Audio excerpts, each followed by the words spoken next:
For 15 years, Joyce Davis walked the halls of Argonne Tech Industries with a mop in her hand and silence on her lips. To most, she was just the janitor, someone to step around, ignore, or dismiss without a second glance. Executives threw their trash on the floor, interns brushed past her without a word, and the CEO himself treated her as if she were invisible. But what no one knew was that Joyce wasn't just cleaning floors. She was watching. Every meeting, every policy, every cruel joke whispered behind closed doors, Joyce saw it all. She endured the disrespect not because she had no choice, but because she had a secret that could bring the entire company to its knees. Because while everyone else chased power, Joyce already owned it. Hidden behind her quiet presence and faded uniform was the real owner of the entire corporation. And when the CEO greed pushed him too far, Joyce stepped out of the shadows not with revenge, but with authority. What followed stunned the boardroom, shocked the staff, and left one arrogant man unemployed in front of everyone he once ruled over. This is the story of how the woman no one noticed became the boss no one saw coming. Every morning at 8:00 a.m. sharp, Joyce Davis pushed open the tall glass doors of Argonne Tech Industries with the same steady rhythm she had kept for the past 15 years. The security guard gave her a lazy nod without looking up from his phone, and she nodded back with her usual soft smile, saying nothing. Dressed in a worn navy, blue janitor's uniform, sleeves slightly faded at the cuffs, and gripping her mop like a staff of quiet strength, she made her way across the polished marble floor that gleamed under the fluorescent lights. To the staff and executives, Joyce was a background figure, part of the building like the plants or the paintings on the wall. She was efficient, unobtrusive, and utterly forgettable. The employees at Argonne Tech barely noticed her. Some would walk past without acknowledging her existence. Others, especially the younger interns or fresh out of college analysts, made jokes when she passed. "Still using that flip phone, Miss Joyce?" One chuckled once. "You know smartphones exist, right?" Joyce would just smile, her brown eyes kind but unreadable. What they didn't know was that the flip phone wasn't out of date. It was deliberate. It didn't track her, didn't sync with corporate networks, and couldn't be hacked. It was one of many choices Joyce had made to remain invisible. She was in her mid-50s, with salt and pepper curls pinned under a simple cap and skin that glowed with quiet pride. Soft, spoken, and polite, she carried herself with grace, never rushing, never raising her voice. People assumed she lived a modest life, probably in a cramped apartment on the poorer side of town. They assumed she'd made mistakes, assumed she had no education, assumed she had nowhere else to go. They assumed a lot, but they never asked, and Joyce never corrected them. The worst of them all was Travis Whitmore, the CEO of Argonne Tech. Young for his position, brash and proud of his Ivy League pedigree, Travis treated people like pieces on a chessboard, useful only until they got in his way. To him, Joyce was a smudge on the company's shine. He never addressed her directly. In fact, most of his interactions came in the form of muttered complaints, or more often disrespectful gestures. Once, while she was mopping near the executive suite, he tossed his coffee cup on the freshly cleaned floor and kept walking. "You're paid to clean," he said without turning. "Do your job." Joyce paused, looking down at the brown splatter on the marble. Then, slowly, she knelt down and began scrubbing, not because she was afraid, not because she lacked pride, but because she was patient. She had been waiting 15 years. For 15 years, she had watched every department, every rising manager, every crumbling scandal and whispered rumor. She had listened, observed, and taken mental notes, while most people didn't even know her last name. She knew who skimmed profits from fake vendor invoices.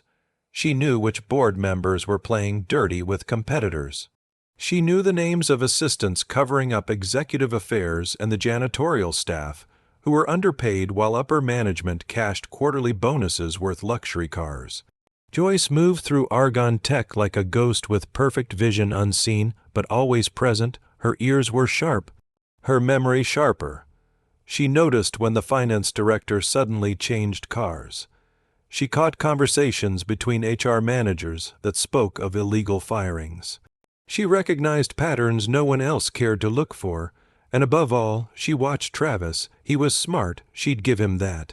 But arrogant, the kind of man who rose not through brilliance, but through intimidation and ego. He didn't see the cracks forming under his rule, didn't care about the employees working late or the department's quietly bleeding talent. Joyce saw it all. Because unlike them, she wasn't working for a paycheck.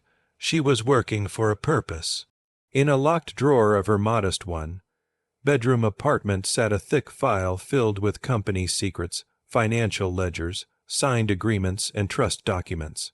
If anyone ever opened it, they'd be shocked to discover that Joyce Davis, the janitor everyone ignored, owned 51% of Argon Tech Industries through a trust established by her late husband, a brilliant tech innovator whose patents helped build the company from the ground up before being bought out and silenced.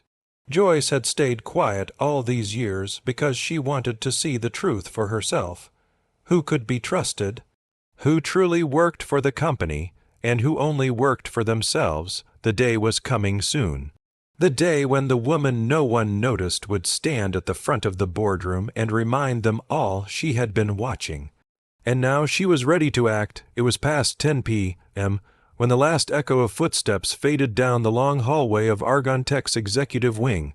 The offices were dark now, save for the faint green glow of computer monitors left on standby and the rhythmic hum of the building's central air system. Joyce Davis moved silently, pushing her cleaning cart as she always did, unnoticed, unbothered, invisible. But tonight was different.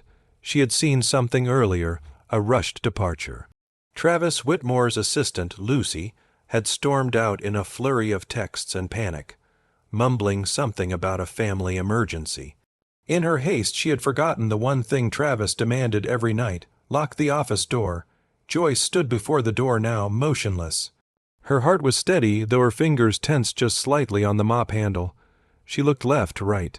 Not a soul in sight. Then, with quiet precision, she turned the handle. The door creaked open.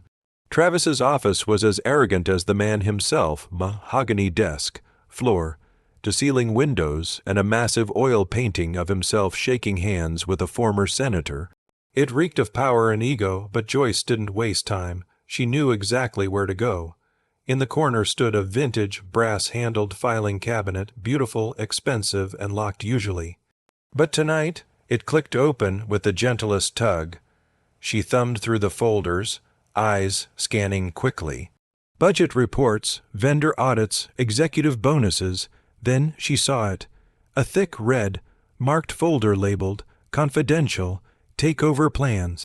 She pulled it out and laid it flat on the desk. The room was silent except for the sound of paper sliding under her fingers. She began to read. Page after page detailed a ruthless scheme. Travis, along with 3 key board members, had drawn up a plan to dismantle Argon Tech from the inside out. They were preparing to sell off entire divisions to foreign investors, fire nearly 40% of the staff, including longtime employees with families, and move operations overseas to maximize profit margins. All of it under the guise of restructuring. There were fake press statements already written, scripts for department heads to follow, even drafted severance packages with fine print that stripped employees of most of their benefits. Executives had already been promised obscene bonuses if they remained quiet. Joyce's fingers curled around the folder's edge. This wasn't just about cutting costs or saving the company. This was betrayal of the people who stayed late to meet deadlines, of the single parents who worked extra shifts to put food on the table, of the janitors, cafeteria workers, interns, engineers, all the people who gave their lives to keep Argon Tech running. Joyce inhaled deeply, not in shock. She had suspected Travis's greed for years, but in resolve. This was the confirmation she needed. He wasn't just arrogant, he was dangerous. She slipped the folder back exactly where she found it, not disturbing a single paperclip or crease. Then she exited the office as quietly as she had entered, letting the door click shut behind her. By the time the sun rose over the city skyline, Joyce was already dressed in a simple gray blouse and sipping black coffee from a ceramic mug. The morning news played in the background, but she didn't hear it. Her mind was on something else. She picked up her phone, a different one than the flip she used at work, and dialed a number from memory. It rang once, twice, then a gravelly voice answered Halberd Law Office. "This is Joyce Davis," she said calmly. There was a pause. "Is it time, ma'am?" came the reply, tinged with both surprise and anticipation. Joyce didn't hesitate. Her voice was low, controlled. "Yes, it's time they found out who owns this place." Her attorney, Richard Halberd, had known Joyce for over 2 decades. Years ago, after the sudden death of her husband, an underappreciated tech genius whose early inventions had powered Argonne Tech's rise, Joyce entrusted Halberd to manage the trust that had made her the silent majority shareholder of the company. She had vowed never to intervene unless absolutely necessary. Tonight made it necessary. Joyce ended the call and looked out her apartment window, where dawn was just beginning to color the sky in shades of gold. The city was waking up, completely unaware of what was about to happen. In a few days, maybe sooner, the polished walls of Argonne Tech would tremble, not from scandal, not from failure, but from a reckoning. A woman everyone had overlooked was about to step into the light, and she wasn't just coming to clean. She was coming to take back what was rightfully hers. Monday morning began like any other, except for the strange email that pinged into every employee's inbox at 6:02 a.m. Subject: Mandatory Emergency All Staff Meeting Time, 9:00 a.m. Sharp location, Main Auditorium * attendance required. No exceptions. Whispers started immediately. Did the company get sold? Are we shutting down? Maybe it's a cybersecurity breach. No one had seen a meeting like this in years, not one that included everyone, from senior engineers to janitors, cafeteria workers to marketing interns. Even the night shift was called in and offered overtime to attend. By 8:55, the massive auditorium was nearly full. Rows of employees shifted uncomfortably in their seats. HR sat stiffly near the front. Department heads whispered among themselves. The air buzzed with tension and confusion. Then, at exactly 9:00 a.m., the back door swung open. Travis Whitmore strutted in, wearing his usual sharp navy suit, Rolex gleaming under the lights. He offered a smug grin and adjusted his tie, clearly assuming this was just a system-wide announcement or maybe a quarterly rebrand launch. He leaned over to one of the VP. "This better not be about that budget leak," he muttered. But before the VP could respond, a soft click echoed through the auditorium's speakers. A single microphone turned on at center stage, and walking toward it was Joyce Davis, still wearing her janitor's uniform. Still holding her mop. The room fell completely silent, murmurs died, phones stopped buzzing. Travis raised an eyebrow, half laughing. Is this some kind of joke? Joyce stood calmly, her back straight, mop resting in one hand. Then she leaned slightly toward the microphone. "My name," she began, her voice clear and steady, "is Joyce Davis. I've worked in this building for 15 years. Most of you know me only as the janitor." A few chuckles erupted in the back. Travis smirked, arms crossed. "But what you don't know," she continued, "is that 15 years ago, after my husband passed, I invested his entire fortune, millions, into Argonne Tech under a private trust. I've held majority ownership of this company ever since." Gasps. People turned to one another in disbelief. Some laughed outright. A few shook their heads, assuming she had misspoken. Travis stepped forward, voice thick with sarcasm. "This is ridiculous. You're a janitor, Joyce. You mop floors. You don't own companies." Joyce smiled. "Calm, unshaken, no," she said softly. "I've just been in disguise." At that moment, a second figure stepped onto the stage, Mr. Halberd, her sharply dressed attorney, carrying a thick stack of folders. He handed copies to board members and department heads. Even the IT interns in the back got a copy.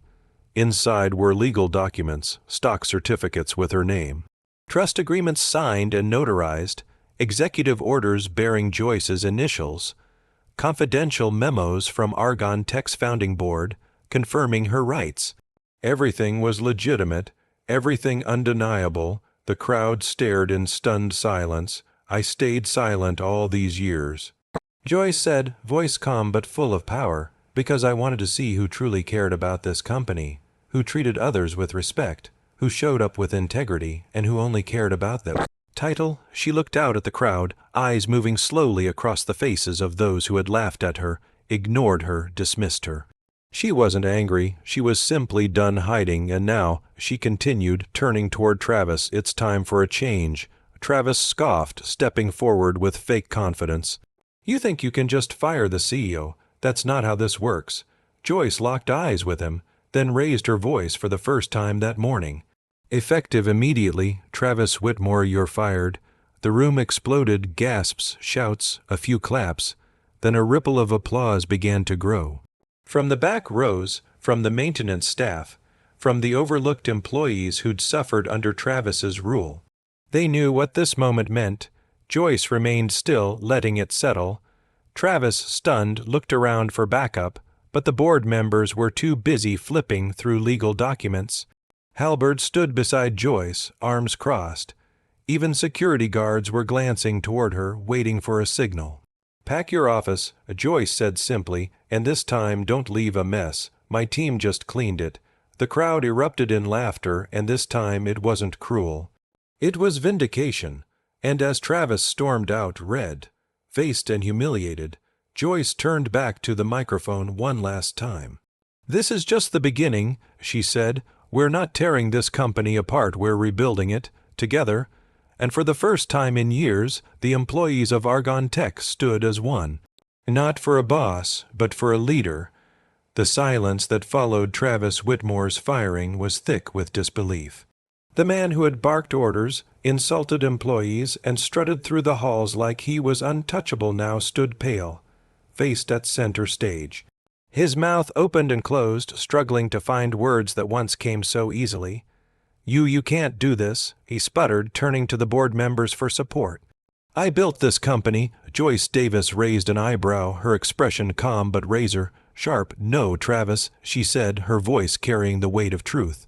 You nearly destroyed it. You cut wages while inflating your bonuses. You ignored safety reports, 3 of them, from our production line managers. You even laughed at interns for mispronouncing your name, then threw coffee on one because he tripped on your briefcase.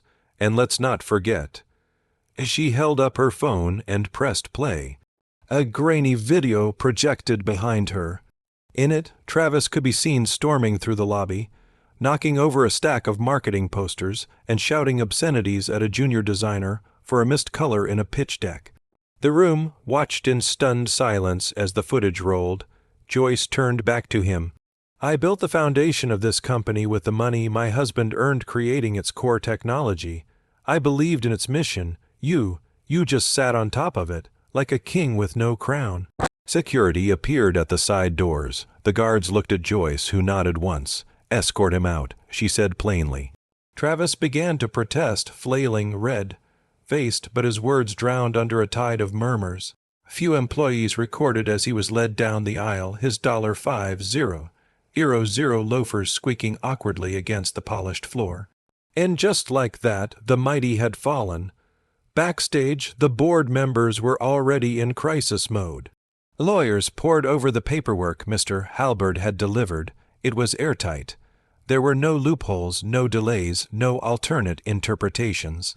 Joyce Davis was, and had been for 15 years, the majority shareholder and rightful CEO. The board had no choice but to accept her authority. But Joyce had no interest in posturing or revenge. Her next move surprised everyone. Instead of holding a press conference or storming into the CEO office, Joyce simply turned, stepped off the stage, and took the elevator down to the basement level. There, in the tiny fluorescent, lit break room, the cafeteria staff was finishing up breakfast service.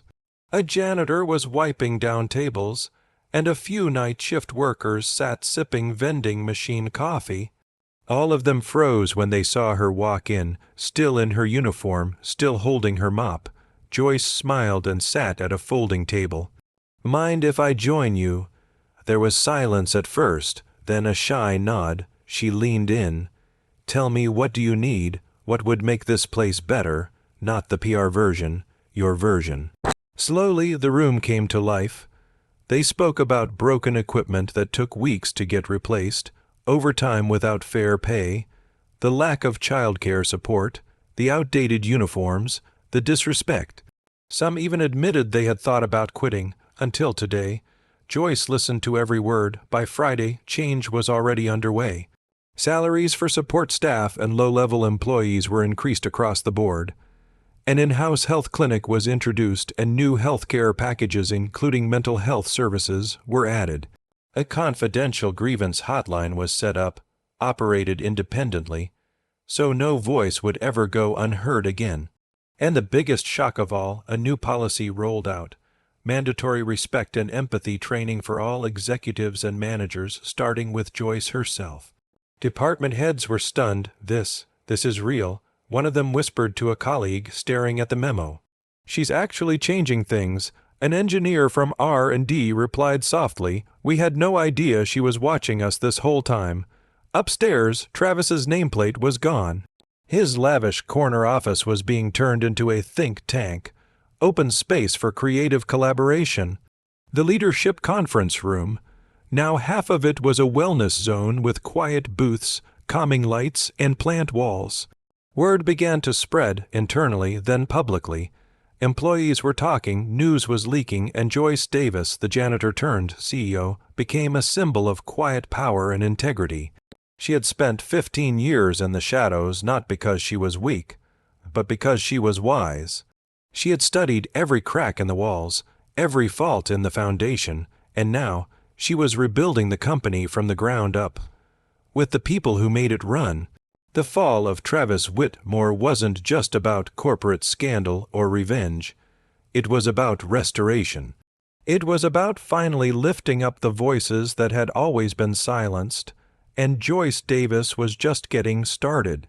6 months had passed since the day Joyce Davis revealed the truth that shook Argonne Tech to its core. In that time, the company had become unrecognizable in the best possible way. Gone were the days of fear, filled meetings, and cold executive silence. The sterile offices now hummed with life, collaboration, and, most importantly, respect. Departments that rarely interacted before now held joint brainstorming sessions.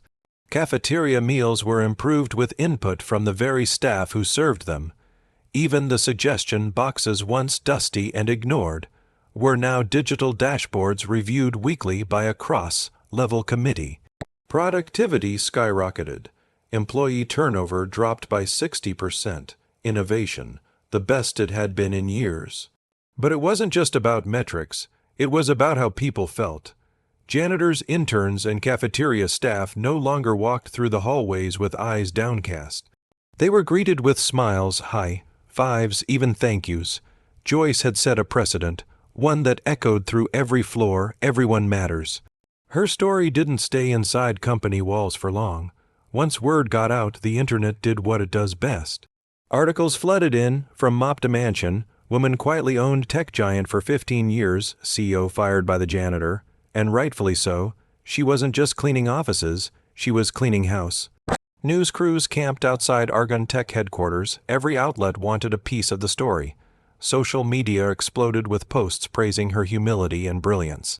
People shared their own experiences, times they'd been overlooked, underestimated, dismissed. One interview changed everything. Sitting on a modest set, in front of a simple camera crew, Joyce leaned forward and answered a question that would go viral within hours. Why didn't you reveal yourself sooner? Joyce smiled, her eyes calm and honest. Because power doesn't always dress in a suit. Sometimes it wears rubber gloves and carries a mop. That quote hit like a lightning bolt. It was printed on T-shirts, turned into wallpapers, and quoted in boardrooms worldwide. Suddenly, companies were rethinking how they treated their lowest, paid staff. Joyce Davis became a symbol not just of leadership, but of accountability, empathy, and quiet strength. As for Travis Whitmore, he didn't go quietly. Fueled by rage and desperation, he tried to sue for wrongful termination. He blamed defamation, hostile takeover, even claiming emotional distress. But the court didn't just throw the case out, it laughed him out. His reputation was in shambles. No tech firm would touch him. Even his old executive contacts ghosted him. In a last-ditch effort to reclaim relevance, he launched a podcast titled Corporate Truths with Travis. 5 people listened. 3 of them were bots. Meanwhile, back at Argonne Tech, Joyce wasn't just sitting in a walled corner office sipping lattes. She was rebuilding thoughtfully, inclusively. She installed leadership rotation programs, giving junior employees a chance to shadow executives. She created scholarships for the children of cafeteria staff and night janitors, and she launched the Davis Initiative, a program dedicated to mentoring underrepresented talent in tech. But there was one tradition Joyce refused to let go of. Every Friday morning, just as the first shift was arriving, she'd roll out a mop bucket, tie on her gloves, and clean the 3rd floor east hallway, the very same one she had scrubbed for 15 years. Employees would stop, stunned the first few times. "Miss Joyce, you don't have to do that anymore," they'd whisper. But she'd always smile and say, "I don't have to, I want to," because it wasn't about floors, it was about grounding. That hallway became sacred ground where humility met leadership. Staff started joining her on Fridays. Engineers, HR reps, even VP, they'd talk, joke, clean side by side. Some called it mop meetings, others called it therapy. Joyce never missed a single one. And over time, her presence reshaped the company's culture not through fear or hierarchy, but by modeling something radical: kindness, presence, consistency.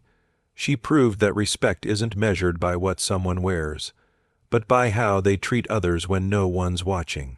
And though the world saw her as a tech giant's surprise queenpin inside Argonne Tech, she was still just Miss Joyce, not because they forgot who she was, but because now they said it with respect. Joyce Davis didn't need to prove her worth, she had always known it. But by revealing the truth, she changed more than just a company, she changed minds. Those who once ignored her learned a lesson that would stay with them for life. Never underestimate the quiet ones. Behind her silence was strength, behind her mop was power, and behind her uniform was a woman who owned it all literally. The fall of Travis was a message, but the rise of Joyce, that was the real story. She taught the world that leadership isn't about how loud you speak, but how deeply you care even when no one's watching. If this story gave you chills or made you rethink how you treat people around you, don't forget to like, comment, and subscribe to Hidden Realities for more powerful stories that reveal the truth behind everyday faces. And remember, sometimes the janitor holds the key to the whole building. Until next time, stay curious, stay kind, and never forget, you never know who's really in charge.